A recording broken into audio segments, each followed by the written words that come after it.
Now, here is singer-songwriter, broadcaster, audio-video artist, entertainment agent, and your host for the Dharmic Evolution. It's the master storyteller himself, James Kevin O'Connor. Hey everybody, welcome back to the Dharmic Evolution. We are headed to Carlow, Ireland today to visit with an old friend. Yeah, this guy is awesome. He started a company a few years back called Bright Star Productions, and you can check that out at brightstarproductions.com. You know, this man is going to be the first Irish person to be a global CEO of a record company. So check this out. There's a lot of content to get to here with my dear friend Brian Sheil for the second time appearing on the Dharmic Evolution. Strap up your seatbelts, because we're going for a ride with Brian Sheil. Are you a singer-songwriter, author, speaker, or thought leader? Have you been looking for a platform for your career? Well, the James O'Connor Agency has exactly what you are looking for. Find out how we write and produce big, amazing songs on Music Row for authors, speakers, thought leaders, and organisations like non-profit and corporations.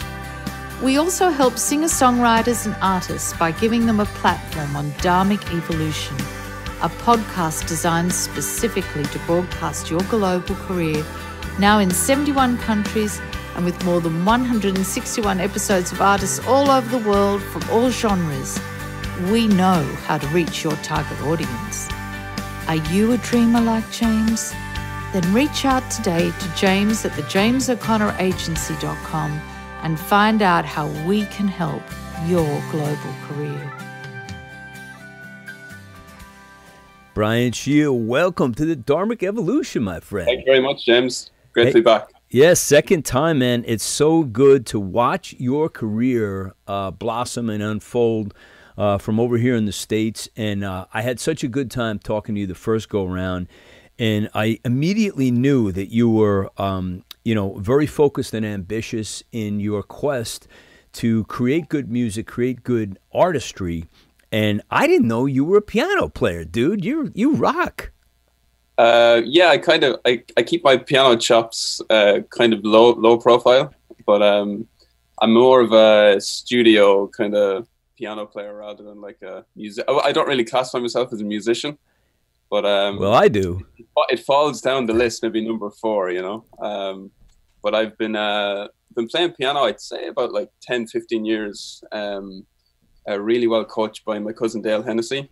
So yeah, I've just been playing, and it really helps me, I suppose, interact with musicians that come in. I can communicate in their language, you know. Would you coach me? I could, yeah. Get a flight over, Aer Lingus. Come on over to Carlow, and we'll do a few lessons, you know. I was so surprised. If you want pop music, all you need is like 3 chords and like, you know. Yeah. Right. Now I caught one of your Facebook posts, and you were playing in looked like a subway station or a train station, and I said, "Damn, look at this dude's full of surprises, man." I didn't know you played and played so well on top of that. So anyway, let's catch up to what you've been doing with yourself, and you've been doing a lot. So I don't know where to start, but one thing I would like to share with people. Just to kick things off, if this is okay with you, I want to play this video here, which is called "This Is His Story," and this tells you all about the life and times of Brian Sheil thus far in his life and career. So sit tight, check this out. Hi, I'm Brian. I'm from Ireland, and I'm an aspiring music producer. This is called Visual. It's a Centre for Contemporary Art and the George Bernard Shaw Theatre. I got lucky. At 18 years of age, I just started college doing the music production degree, started in here as the in-house sound engineer. And yeah, just worked my way up to show technician. I initially believed that the reason I chose music producing was because of how records sounded on the radio. That was the first thing that got me into, I suppose, wanting to produce or be the guy behind the star. So I suppose my parents actually saw this kind of interest and enthusiasm and put me into keyboard lessons with my cousin and great musical mentor called Dale Hennessy. He taught me keyboard for about 7 or 8 years, and it was probably through those, I suppose, formative years, if you want to call it that, that I really learned how songs were arranged. I wasn't actually very good, but I think I was developing my musical chops, and my ears were developing into different sounds. Actually, I do remember at like 7 years of age, being this kid where the first actual record I analysed was a Mariah Carey song. I know, Mariah Carey. With Boyz II Men called One Sweet Day, and I was like 7 or 8 years of age, and I noticed that the snare drum was panned to the left speaker. So I think then is when I really recognised that I loved this. Didn't really think it was a hobby or a career. I didn't think you could, you know, make money out of it, or you know, you had to be a teacher, an accountant, or something real. So I was about 3 years into my music production degree when I contacted a guy called Derek Ryan, and he is actually originally from Carlow, but he was in a boy band called D-Side, and they had just split up. They were signed to Warner Music in the UK. They had just split up, but I thought he was worth pursuing, if you want to put it that way. So yeah, I got working with Derek at the very, very start. He had a song called God's Plan. I mastered that song, and then everything really took off for me from there. The biggest challenge to working in this business, I suppose there's a few of them. The first one is at the start you don't really have a network, and I'm kind of still feeling that to a certain extent. I am making contacts, I'm going to the States, but it's really, I suppose, delivering something substantial for me to move to the States or something like that. So that's quite difficult to do at the start. Second thing is, just from a very personable level, is the fact that I'm in the creative arts. People are a little bit different. Simple things like people turn up on time. People just being nice. It's quite hard to find that, and it's quite refreshing to work in that environment when I do get it. So I suppose at the start you're not really used to being in that environment where it can be very pressurized. It can be very deadline based, and it probably still is, but it's how I as a producer would be getting used to that I found that was a challenge. Being in Ireland physically in this marketplace is difficult. It can get quite frustrating because it's limited. I mean, I talked earlier about having a #1 record, which was great, but you know, if you looked at the sales of what it takes to get to #1 in Ireland, it would be very, I don't know, real, shall we say. I think the first one that really struck home as like an achievement was probably getting my degree.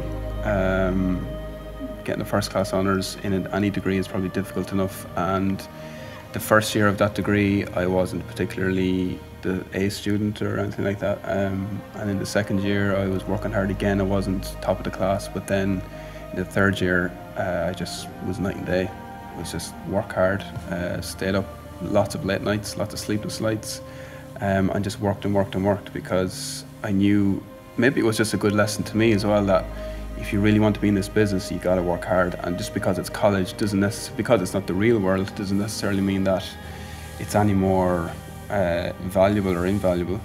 Second achievement, I suppose, the #1 record with Derek Ryan. I was 23 years of age. Yeah, that was very inspiring, shall we say, to myself, and just to see that you can achieve what you want to do.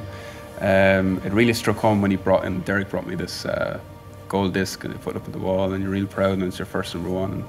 One piece of advice that I always give to younger people is to mind your ears and take care of them, because they're your career, they're what makes the money essentially, and it's why people hire me as a producer. It's not because I have the best equipment, although I would like to have, you know, the fanciest equipment. And the one I always come back to is just to work hard, have a work ethic that's unparalleled. Now, it's very easy saying that, but I think because people taught me that, but it never really hit home until I was in my final year of my degree, and I realised that I wasn't #1, which I want to be, and you just have to work hard, and that in that particular instance came true. I'm not saying that if you work hard forever that you will, you know, make it in this business, but it's one thing I've learned, it's an ingredient that all successful people have.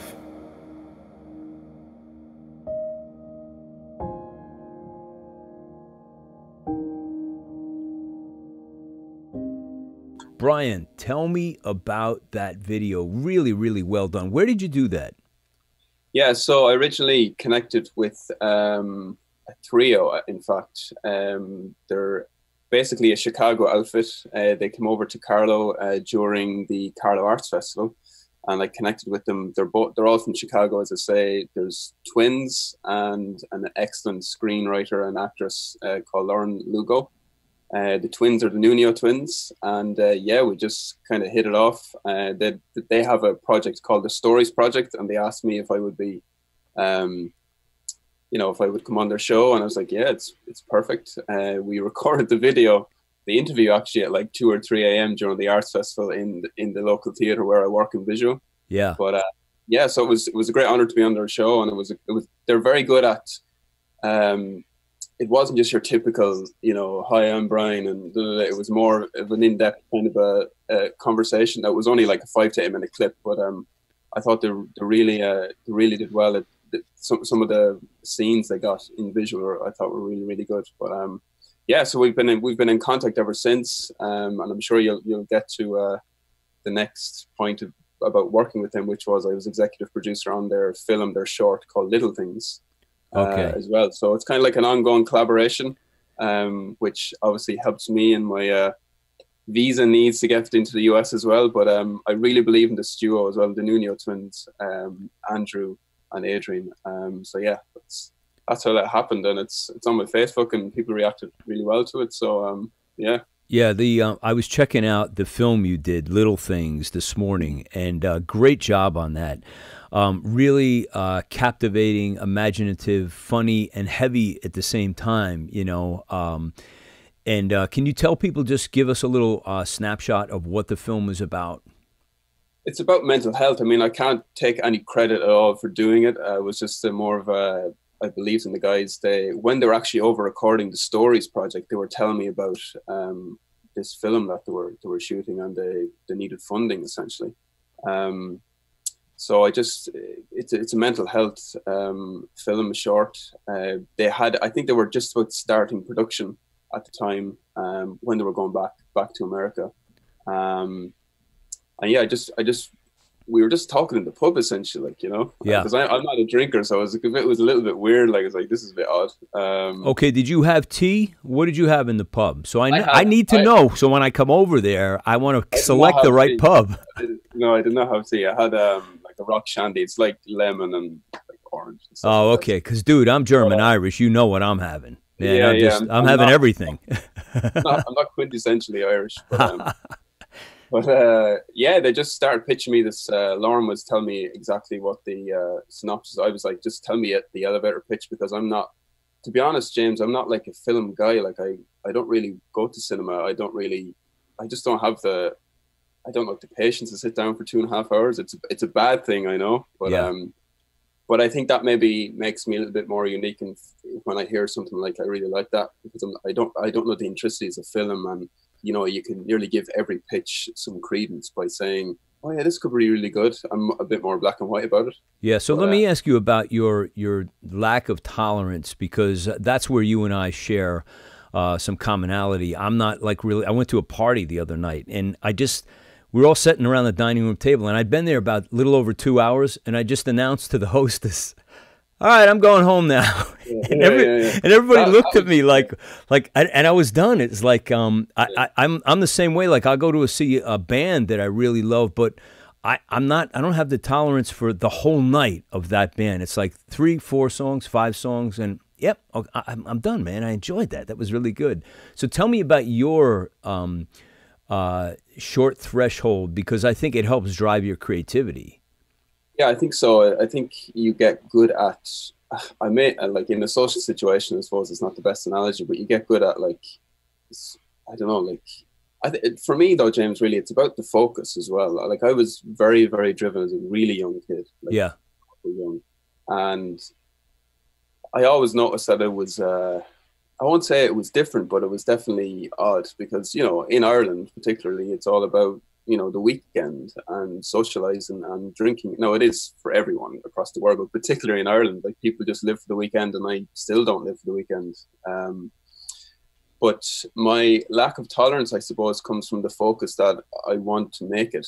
So maybe I viewed drinking and socializing as like taking my eye off the ball a little bit, which is a bad thing as well. I'm not saying, well, it can be a good thing, but I need to maybe relax a little bit more around it.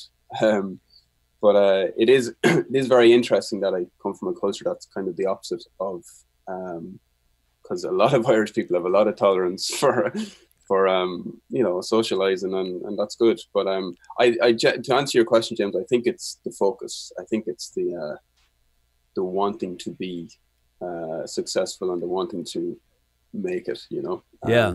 But I think that lack of tolerance comes as well from, I just have this one track mind. It's like laser focus, you know. It's like, I've heard Conor McGregor talk about this, like it becomes an obsession, you know. Yeah, it's so funny because what was I watching last night? Conor McGregor's little movie that he put out. And it reminded me of you. It's about, you know, being so focused on what your objective and your goal is that you you do have to shut off a lot of other things in your life. For me, I find I have a hard time because I'm doing so many things creative. And it's, you know, the podcast and the singer-songwriter and all of that. So you have to really be even more diligent about where are you spending your time this week, this month, as opposed to all the other things. Yep. I want to ask you about, you're determined to come to the States and work. Is that correct? That's your goal. Yeah, that's my goal. So like immigration. Oh, okay. So we'll get into the immigration. But first and foremost, the desire to come to the United States and work as a music producer, you know, a lot of it I think is driven, since our last conversation, you mentioned how Ireland is kind of a small place just in terms of numbers, you know, compared to the U.S. And of course the music business is very huge in the U.S., whether you're talking about, you know, major labels or indie artists. They're everywhere, but I think this is sort of the center of the universe, coast to coast. Where do you fit in here? Like, is L.A., do you think you're the thing? New York? Where do you think? I think it's L.A. It's probably New York as well, but most of the business, it seems, happen in L.A., New York, and Nashville. Okay. I think I'm right. So, and I kind of base it based on like where the major label HQs are. Now I know it's not like I'm quite commercial in my approach to music. So yeah, I think LA is where I need to be. I've been to LA like 4 times now already. So it definitely takes a bit of getting used to, you know. Right. Is it my favorite place in the world? I don't know. I still don't know, because you know yourself, James, you go to, or anyone like listen to this interview, you go to somewhere where you go on holidays, you get a slightly skewed view of what it's like to live there day to day, you know, pay bills. But yeah, to answer your question, I think it's Los Angeles. I think everybody's there. New York, absolutely. But yeah, I mean, who doesn't like the sun? And particularly coming from Ireland, you know, it's a big plus. But yeah, I think it's LA. Yeah. I could be wrong. I could be really wrong. It could be Nashville in like 12 months. But I do music as well, but I think LA is, I'm really focused right now on like producing top 40 records and stuff like that. So it's all makes sense to be LA, I think. Yeah. Well, Nashville is, that's my home for recording. I mean, I live in the Northeast, but I record in Nashville, and it's like people think it's all country, and it is heavily steeped in country. However, there's musicians just play everything. They play Christian, they play blues, they play rock, they play, you know, and the skill levels incredible. And another city coming on strong, hot and heavy, is Austin, Texas is becoming, you know, I keep calling it the Nashville West or Southwest, you know. So that's really, really a happening scene. So I'm really happy about this because it shows that in spite of the music industry changing so dramatically in the last like 10, 15 years, it's reclaiming itself. It's arising, you know, in a different way. So everyone's still figuring that out. I want to play one of these tracks that you had some production on here. I want to play Small Town. So give us the artist on this one and the circumstances surrounding this song, if you would. Yeah, so it's by a longtime collaborator, Derek Ryan. He's been coming to me since the very start, actually, of his career. So on this album, James, he asked me to produce 3 three of his vocal tracks. So this is one of them. It's called Small Town Summer. He wrote it with a great songwriter, Owen Glacken. But yeah, it's the album actually went to #1 here in Ireland, so it was really, really good. But yeah, Small Town Summer, it is what it is, you know. If you give it a blast, I'm sure people will hear what it's all about.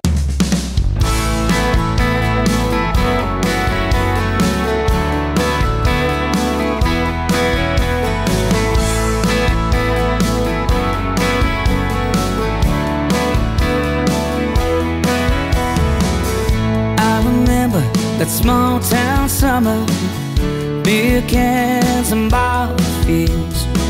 The first time I saw your eyes shimmer through the shadows of a Ferris wheel. With my new guitar and your dad's old car, I didn't think we'd go so far.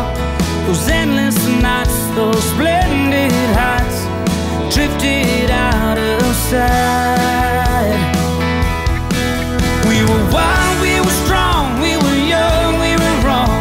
Love was just something to do. We had fears, we had dreams, we were somewhere between everything and nothing to prove. What I'd give for one more small town summer with you. One more small town summer. One more small town summer.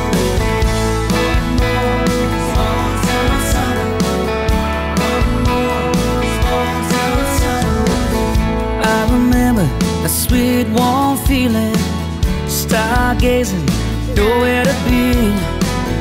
It was easy just believing we were always gonna be that free. Now I'm worlds apart from where you are.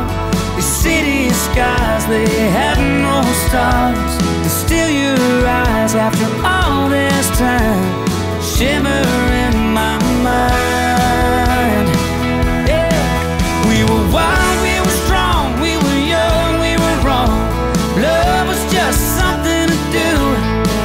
We had fears, we had dreams, we were somewhere between everything and nothing to prove. What I'd give for one more small town summer with you.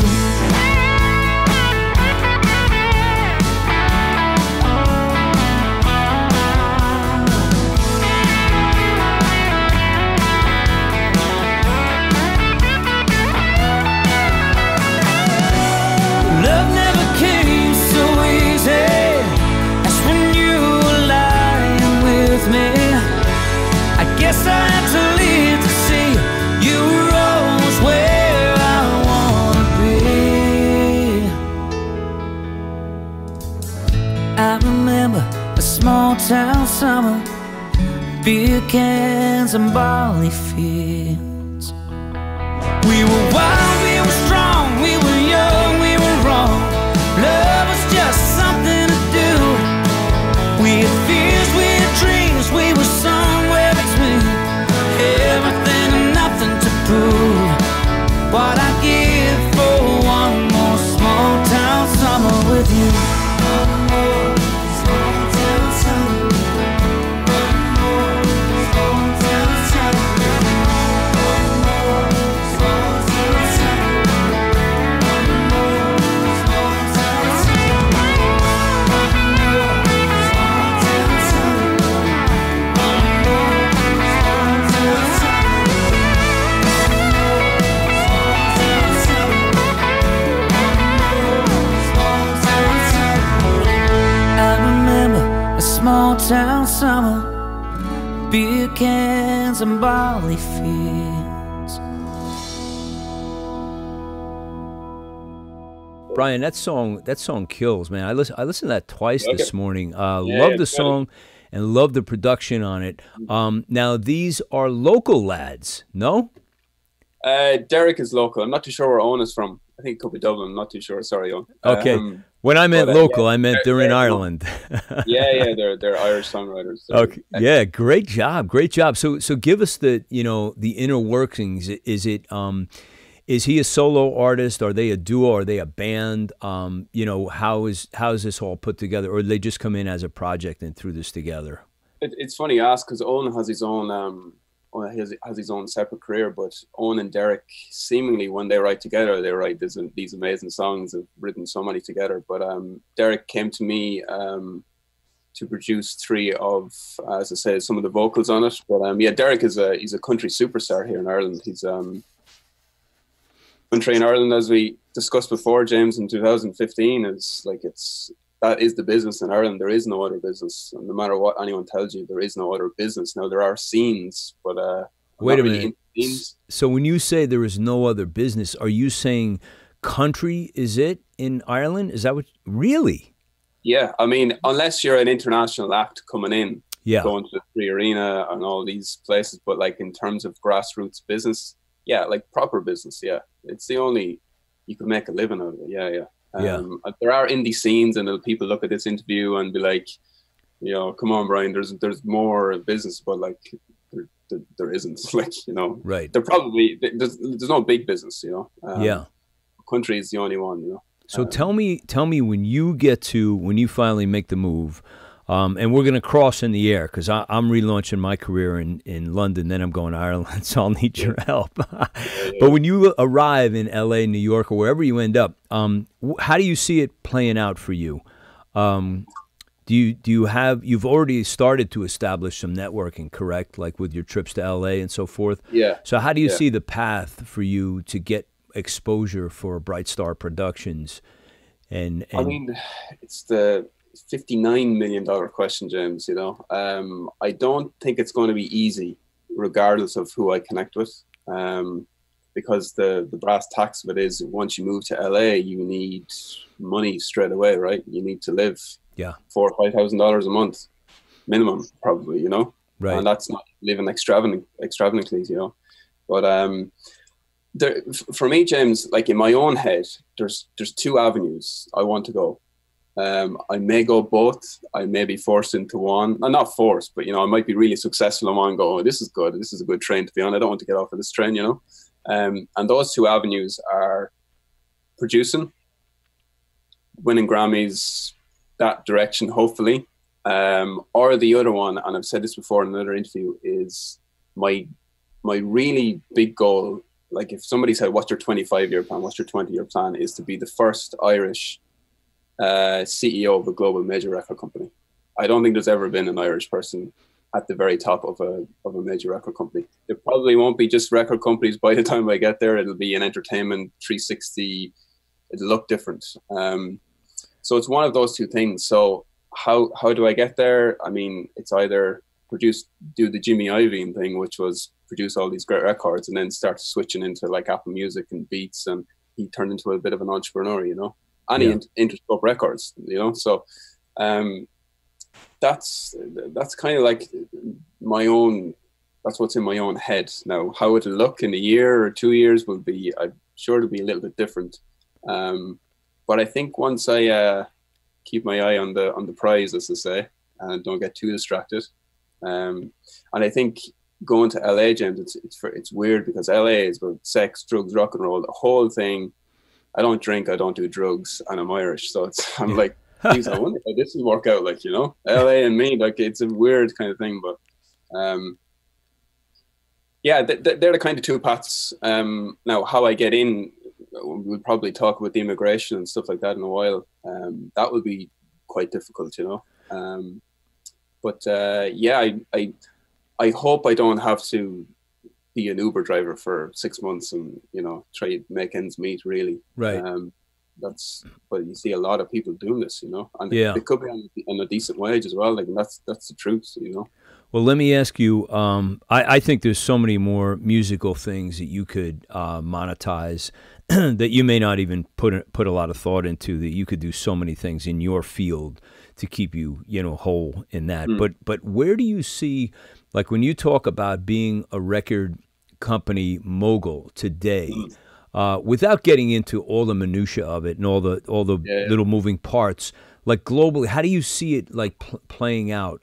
Do you see yourself finding artists, and do you see yourself networking into you know, partnerships that help financially back you? And do you have a vision for how this record company will work in 2019, say, as opposed to, 15 years ago?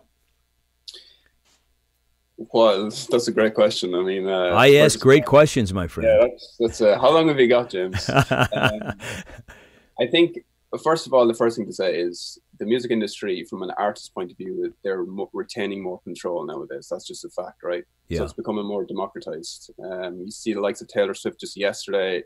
She wanted to sign to Lucien Grange, Universal Music Group, but it was on the pretense that if Universal Music sells Spotify shares, that it trickles down to their artist roster. So if you see that's the #1 label in the world. If you see the likes of that, you kind of go, right. So it's definitely going to be more partnership based. I think tech companies have a huge role still to play. I think streaming hasn't even, it's like 10% of where it could be. Because there are a lot of people not on Spotify still, Right. But I think, to answer your question, I don't think it's going to be just a record company, because artists are going to they'll want to own the master rights of their recordings as well. So as they should. Yeah, absolutely. Yeah. So I think how you monetize a label nowadays is going to be much different than it was even 10 years ago. But my plan is hits, great songs, great songwriters, great artists. I think if you get that and you marry it with if it's tech, if it's with Apple, if it's with Spotify, if it's with, even on a Snapchat filter nowadays, there's so many ways to monetize and promote your songs. I think, I still believe in A&R. I still believe in going to a club and seeing an artist. Yes, I've had a major record company executive say to me that unless the artist you're showing me has analytics, it's all about analytics nowadays. Unless they have a good following on Spotify or Instagram, they're not interested. I mean, I can see that point of view, but I think as well, if you see an artist in a club and you really believe in them, I think you should invest. That's a good point, because now, like what you said, the first component is the talent and the work ethic, and you have the songs. But the second part is easier now than it ever has been, as far as, okay, if you don't have the following, with a little bit of money and a plan, you can get the following very quickly. If you're relevant. I'm not saying if I was in that boardroom, of course everyone would prefer if the artist you're showing him had 10 million Instagram followers, But I like to be. I think I'm going to be one of these guys who maybe just has 10 artists, but they're legacy artists. That's what I'd like long term, not just flash in the pan kind of artists, But again, James, it's really that. This is my answer in 2018. Even in 6 months' time, it's going to be slightly different because things will have changed, Right. I also believe in having this whole 360 thing about touring and merch is a great idea, but also other facets of the entertainment industry. Why can't theatre be more involved with music? Record company, why can't we have a creative hub where all people come together and share ideas? And this does exist today, but it's not executed very well, right? Because everyone still, I'm a record company, I'm a tech company, but they're all bits and pieces. Yeah. Yeah, I agree with you. I agree, because so instead of a label, maybe I should say a brand. That's probably sounds more future-proof. No, you're right, because you're not just a music producer. You're also a writer. You're a piano player. You're probably a tech guy. You've got all these other things. You put out a what did you put out? You put out a musical, which we're going to talk about in a little bit. And so everybody today, I think, is more than just, no one is one-dimensional. Everyone has all these facets to their skill sets, that you can combine them into something. But we don't get to see that often. It's like you discover that someone who has been writing songs is an amazing guitar player, but you never knew it. Or they're a vocalist, but they don't step up and sing their own songs. Yeah. So I think you're right. If you can find a way to create a vehicle that would embrace all of the things that are under the hood that we just don't know about, I think that'd be a really cool thing. And just on that point alone, James, I think you know, people say, is the traditional record label dead? They're not dead yet, but I think if Spotify and Apple Music, if their subscription base goes up by another, I don't know, 50, 100 million, Spotify all of a sudden is probably turning a proper a profit. And, you know, so maybe the music industry is just going to come back to the way it was 15 years ago. But you see the likes of managers now having labels, and it's, you know, it's, as I say, it's very democratized. You know, artists have much more of a say. Yeah. But I just on this point, and I'll let you move on then. I think independent artists are still going to struggle massively. The likes of iTunes in March 2019 is going to shut down. That's going to be, from my point of view, like from local artists and even for yourself or whoever, how are they going to monetize the records? Because instead of getting, let's say, $7.99, now you're just on Apple Music and they don't pay. So, you know, so I didn't know they were shutting down. Really, they're shutting down. Yeah. Apple. So it's basically to force everyone into Apple Music, I'd say. Oh, gotcha. Okay, right. Yeah. But you know, the royalties aren't the same. If you have an album out and it's $12.99, and someone streams the album, you're not going to get $12.99. Right. Right. Well, or whatever, you know, dealer price, whatever, you might get $7.99 up to $12.99, whatever. We need another source. You know, everything with Apple is, it's, you know, when something gets too big, it always scares me, because it's like, you know, they've monopolized the business. And one of the things I've noticed is that, you know, you talk about Spotify and iTunes and everything. This podcast is now going to be going out on Pandora, because this show was in a beta test for the last 6 months. And I wasn't allowed to talk about this until 2 days ago, that Dharmic Evolution got selected as one of the shows that will be up on Pandora. So Pandora wants to move into podcasting in a huge way. So this underscores your point about streaming is really, it's in its infancy still, you know, compared to what it could do. Yeah. And just on that point alone, James, and again, we'll probably get to it, this new internet radio station that I'm rebranding and redeveloping. When I was 15 or 16 years of age, I set up this internet radio station because I felt streaming was the way forward. Now, it failed dramatically. Like, I had like maybe 20 listeners. We did a thing on Bebo one time and I had like 150, 200 listeners, and I thought I was the bomb, you know? Yeah, right. We got crazy amount of texts and everything. It was like Bebo. It was like a Big Brother thing on Bebo or something. And I just affiliated with it, and it like kind of worked. But the real reason it failed was because the likes of the phone companies like 3, and in the US you have T-Mobile. They weren't very, you know, data packages weren't that, you know, you couldn't stream off your phone. Yeah. Or else you charge like a proper bomb, right? Right. So you were too early. I was way too early. Yeah. And now I'm too late, like, in a way. No, I don't think so, because, you know, when I first started podcasting, I was 3 years ago, and I said, I'm so late to this. And then I just read an article the other day that says, you know, they did the research on the America drive time as far as how many people, and it's only like 6 or 8%.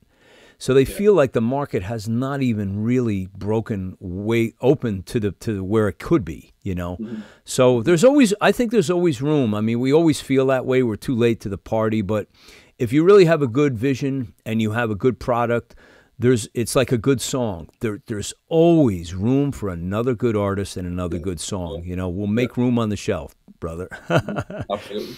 Hey, let's do. I want to ask you about and then I want to get back to some of these other things there's a lot of good things I want to talk to you about. But I want to ask you about Paul Skelton, and I played one of his piano tracks this morning, and is he all instrumental? Because I love the sound that this guy has. He is and he isn't. I mean, it's mostly instrumental. Paul came to me, James, about 2 years ago with the idea of, he's a massive, massive trance fan. What does that mean?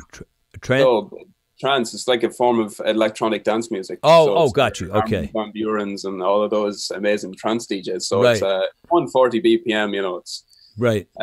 4 kind of stuff. But he came to me with the idea, because Paul is an amazing, you talk about me as a piano player, I don't come near this guy. That's why I don't classify myself as a musician. But he loves trance, but he he wanted me to execute an album where he would have trance melodies and like big tracks, but put them into like more of a soundscape, instrumental, almost soundtrack feel. And I'm sure that's probably what you've got from it. Yeah.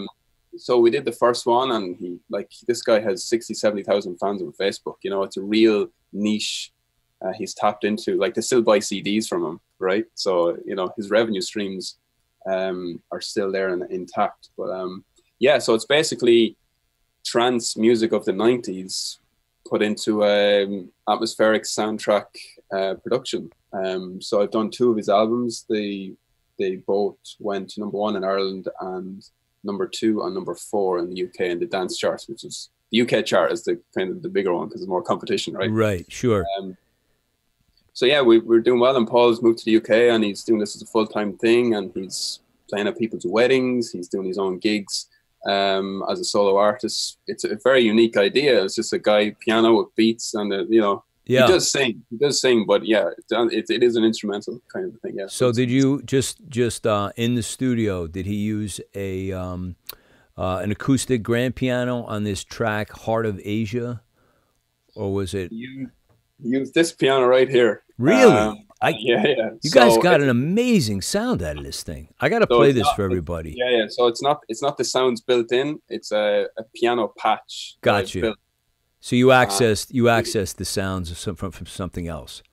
Yeah, it's a software synth that I. Beautiful job, man. Yeah, yes, nice. Thanks. I'm going to play this now. Everybody, check this out. This is Paul Skelton, and this is called "The Heart of Asia." Here we go.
If you're finding that you need more cool from Brian Sheil, don't forget to check out DE19. It's on the Dharmic Evolution website, my first interview with Brian. Check out his material on that episode. Right back to the interview with Brian, right after this. Have you connected with your gratitude today? I think I have something that will help inspire you. It's the brand new release from James Kevin O'Connor. Gratitude, recorded on Music Row in Nashville, Tennessee with producer Kim Copeland and team, is James' third full-length album in 4 years. 10 amazing songs, each one a different story about the emotions, journeys and experiences that you and I have lived. Songs like Dreamer, Jesus Teaches, Tango On, and 51 Shades of Grey. And of course, title track, Gratitude. Pick up the brand new CD today with amazing artwork and photography at iTunes, CD Baby, and Amazon. Or simply go to jameskevinoconnor.com for your download right now. Send someone that you love a copy of Gratitude today. It might be exactly what they need in their life right now. Gratitude, the new release by James Kevin O'Connor.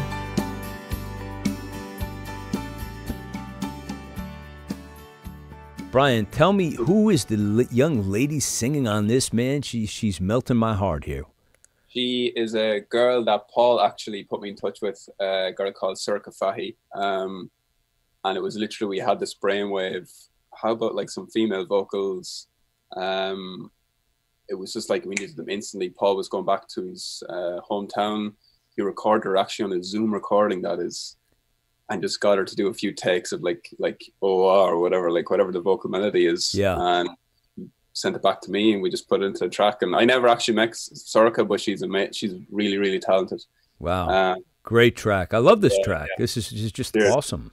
It's a great track originally when it came out. So, you know, like what we were saying earlier though, James, if you have great songs and great, you know, songwriters, right, it always speaks to people, you know. You just have to find a home for them. That's your job, man. Come on, get this record company going. I want to get going on this thing.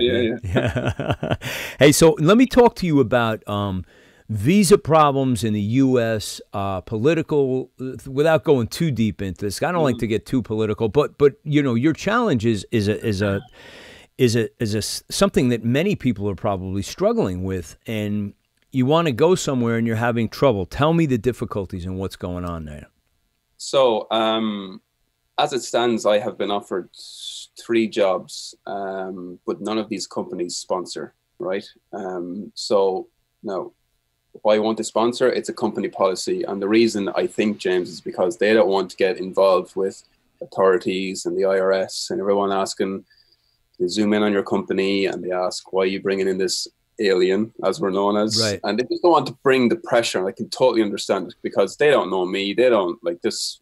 In LA, there's 100 million people like me. Well, not quite that much, but you know what I mean? Everyone's kind of, so they won't sponsor. So basically I need to find a sponsor. And what you need, the type of visa that would best suit me, James, is what's known as, not to get too deep, but an extraordinary talent, which is the O1 visa. Okay.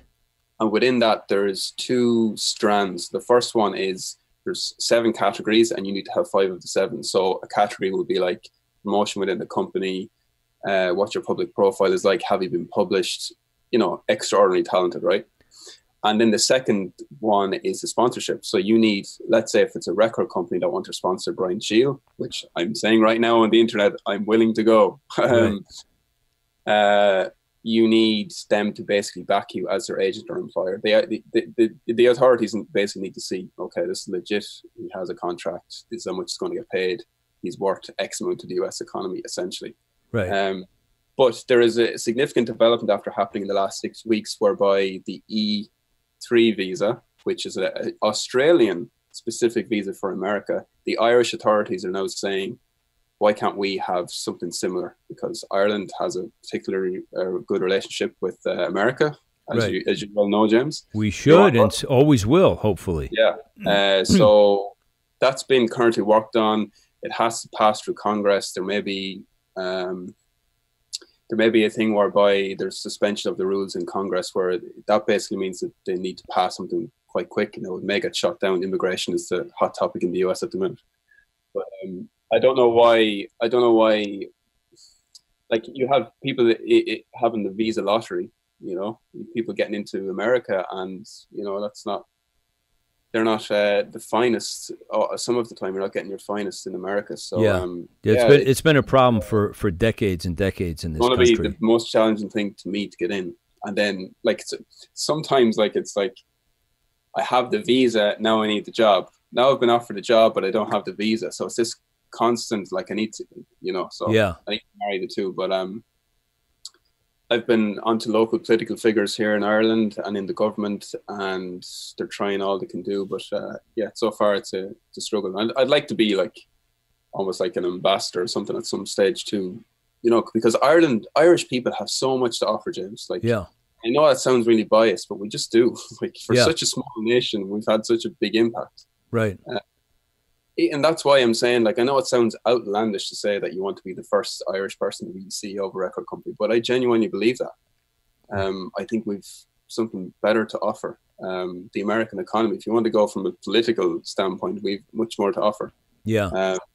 I'm excited, man. I need to get into your country first, Yeah, I'm glad you're doing this, because I think it would be awesome, man. And I'll help you. I'll help support you on this.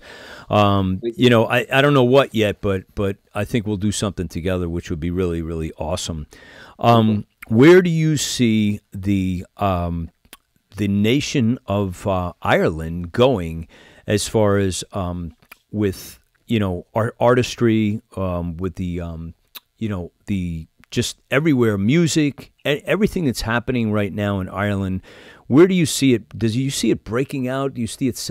Is it staying the same? Is something going to transpire where all of a sudden Ireland breaks out and has all this amazing, wealth of artistry that the rest of the world can embrace? Do you see that happening? My gut feeling says no. Okay.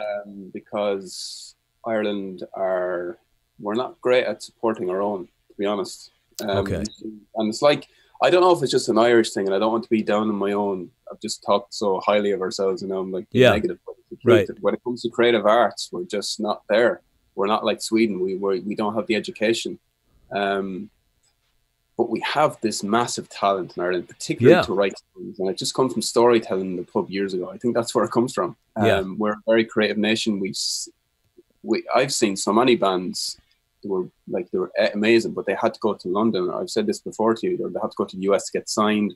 They're huge, and then everyone goes, "Oh, we love them. We saw you here first." But really, the support didn't come. We have a lot of government agencies. We have a lot of creative things in Ireland, but they don't run well. They just genuinely don't, and I don't mind saying that because I work in the creative arts in Carlow and in Ireland, and I just see it, and it doesn't make sense to me. It doesn't work. I mean, I'd like the only huge Irish success story on the global level has been Conor McGregor. Right. And it's in a sporting context, and some of his antics off the box ring haven't been really well received from an Irish perspective, in terms of that's not really representing us who we are. Right. But in general, the Conor McGregor brand is pretty big in the US. Yeah.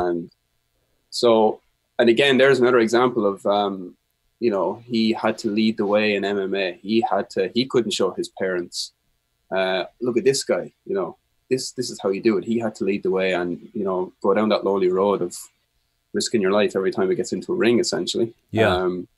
To pay, and now look at if you look at, there's gyms, John Kavanagh, who's amazing, his coach, there's gyms popping up everywhere in Ireland about MMA because, we're doing quite well at rugby. So we're good at sport, maybe sporting context, but at creative arts, I genuinely don't see it.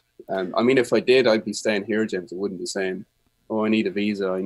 Now, Ireland in general is small as a marketplace, but no, we're not. I don't think we're good at it, to be honest. I see you leading the way, my friend, with your record company. Thanks. There we go. That's the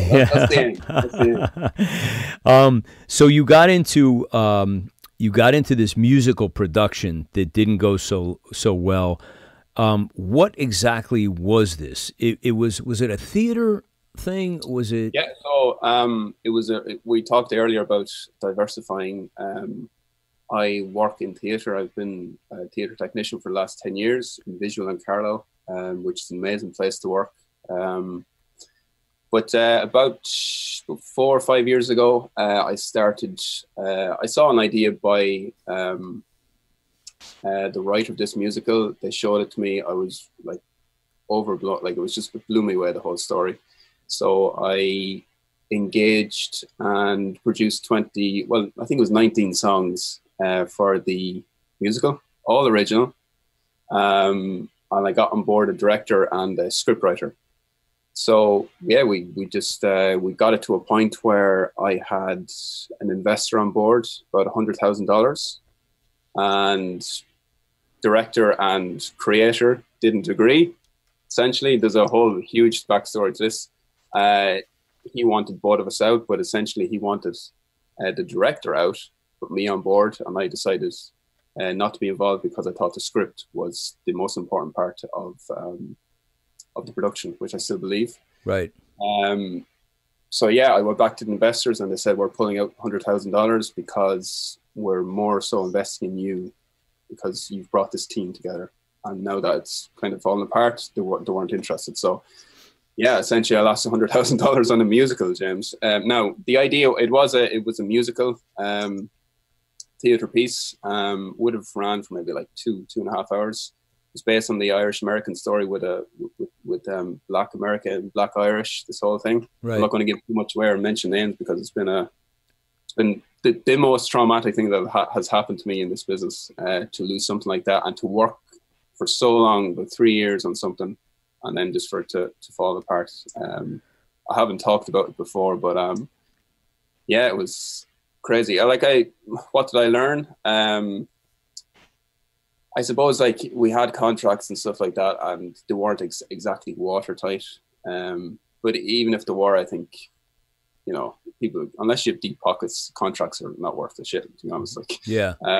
Well, it sounds like it was really good training ground for what you're about to do, and nobody ever likes a failure. But you know, I always say I've had more than everybody that I know put together, and you just have to find a way to keep going. You know, I want to ask you, who is your favorite type of artist to produce as a music producer? Like, do you have a special? Is it pop rock? Is it ballads? Is it is there any particular genre that you like? Do you like heavy rock? Like, what is your like real sweet spot as a producer that your ears like kind of like just really tune up for? I think it's pop. I think it's I love great singers. I don't particularly like fixing a lot of what the singer should be doing. But I think a great song as well always helps. But yeah, I think it's a top 40 right now, James. I'm working with I'm working with an LA producer, Olivier Basile, who is amazing. He is so amazing. He's a producer songwriter guy. He's just amazing. So we're now a team. He's in LA. I'm in Ireland. We're producing top 40 records, stuff to go on Spotify essentially. But in terms of like, what's my favorite? Yeah, it's pop music, but it's great singers. So it doesn't necessarily mean if it's top 40, if it's country, you know. I think I would a pop classical album. I think I would be very interested in doing, but it doesn't really sell as well nowadays. So you know, you're young in your career. Do you want to be doing stuff that doesn't really sell? You know. Yeah, I think it's great singers, despite the genre, really. Yeah. You know. Great singer. People who can deliver a song, James. You know yourself as a singer. Anybody, you can say to somebody, you're a great singer. You're amazing. But like, they don't connect. They can't deliver. The diction isn't great, you know. And you hear this all the time. They just have something. I don't know what it is. Yeah. They're the singer I want to work with. Right, yeah. Right. Yeah. Awesome. Yeah. I want to play one more. I wanted to play Here I Stand. This also by Derek Ryan. So can we give everybody a slice of that one? Even a word of it there. Here we go. 1, 2, let's go!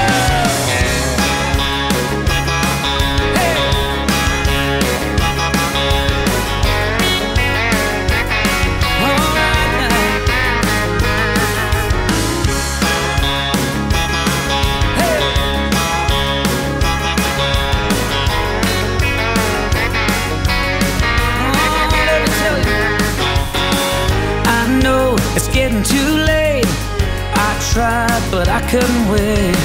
Time is such a precious thing to waste.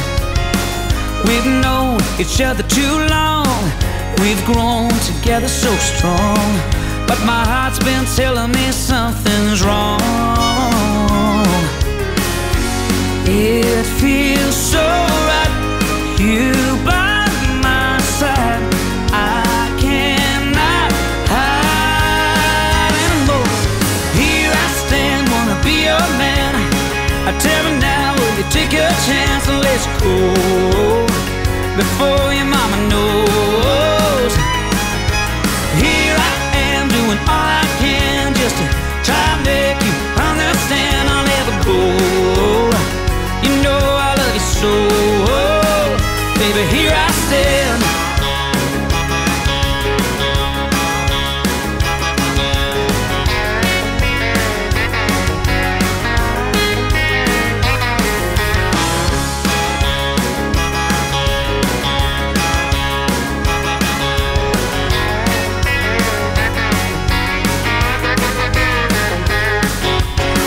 Let's run together tonight, find out what's wrong and what's right, far away from any prying eyes. Oh, just to hold you close, I'll take whatever life throws, the highs of this world and the lows. It feels so right, you by my side. I cannot hide anymore. Here I stand, wanna be your man. I tell me now, will you take a chance and let's go before your mama knows? Here I am doing all I can just to try and make you understand. I'll never go.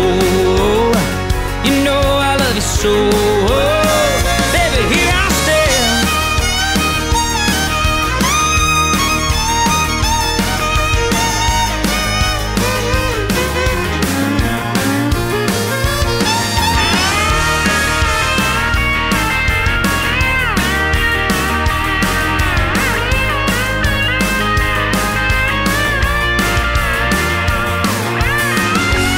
It feels so right, you by my side.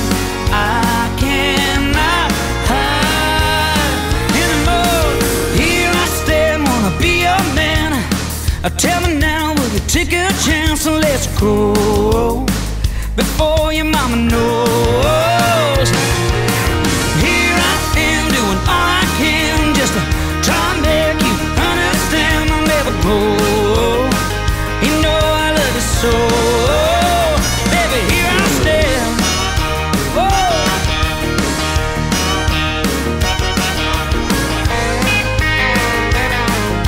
I wanna be your man, baby, here I stand. Yeah. Oh, yeah, yeah. Oh, I'm doing all I can, baby, here I stand.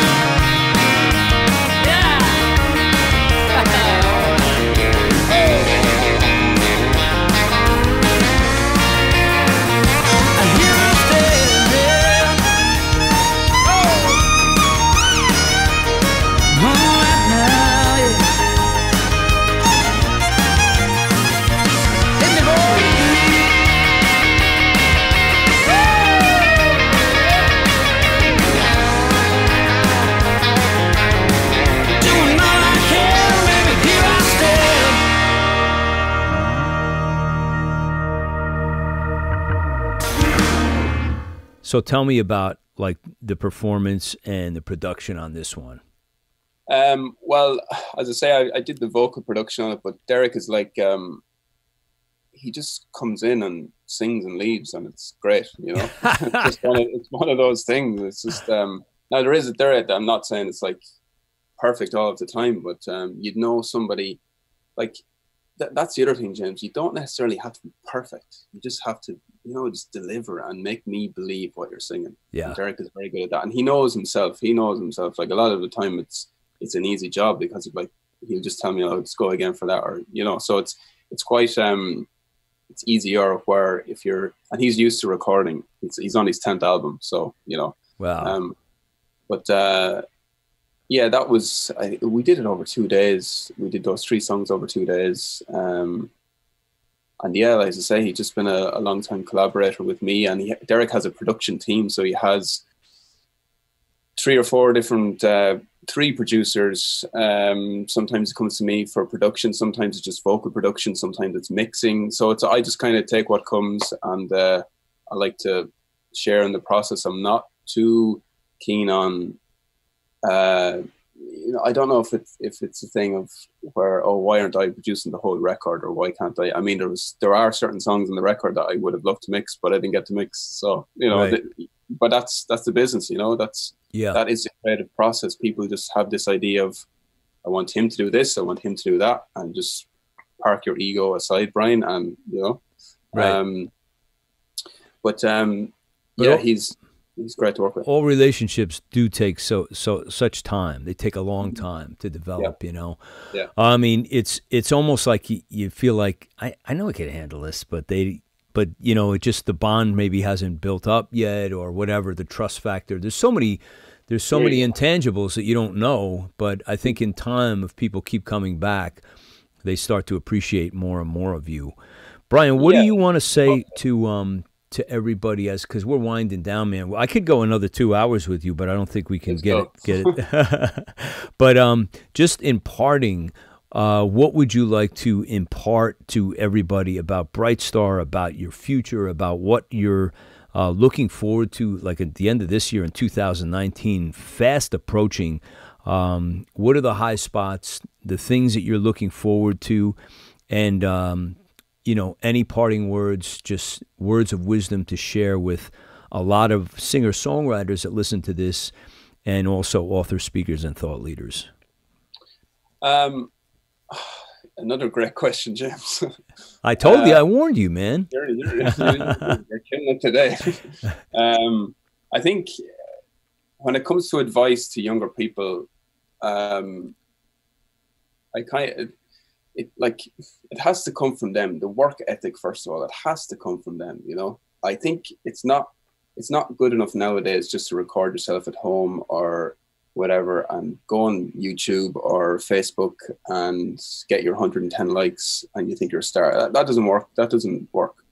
I mean, if you've a great song, you've a connection, it might work. But I think in terms of advice for younger people is find great songs. Yeah, and then start from there. You know, right. Quincy Jones once said, there are 3 things that make a hit: the song, the song, the song. So I don't think it has changed.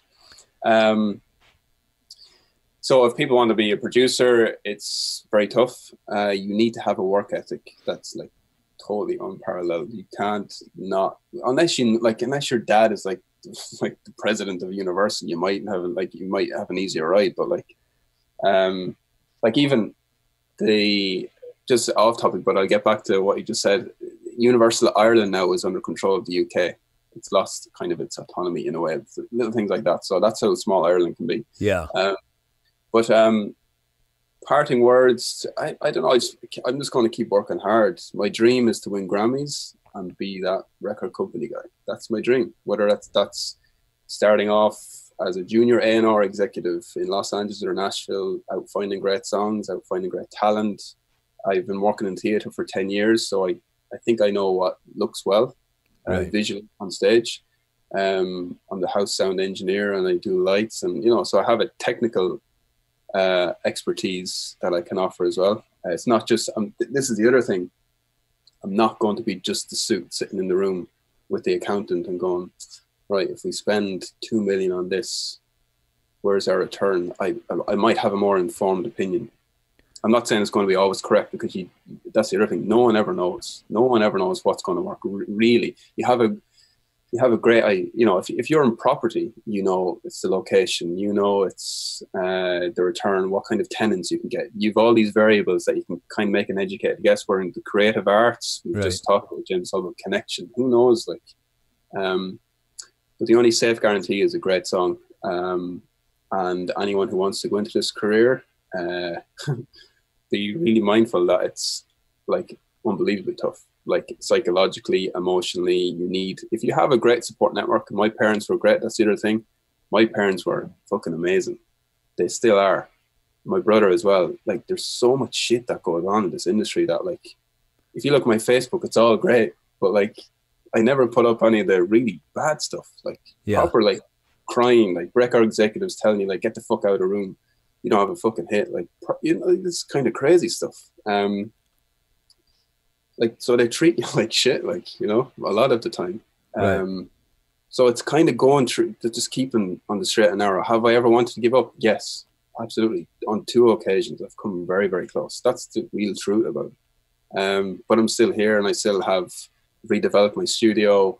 I'm working with Olivia in LA, which has been a huge thing for me, a huge learning experience. And just for me now as a top 40 pop producer, it's a different kind of level because it's more competition and stuff. But parting words, James, I'm just going to keep believing. If there's anyone out there willing to sponsor me, this is my goal. You've heard this whole interview. And yeah, that's it. Just thanks very much for giving me this opportunity to talk to the world, James.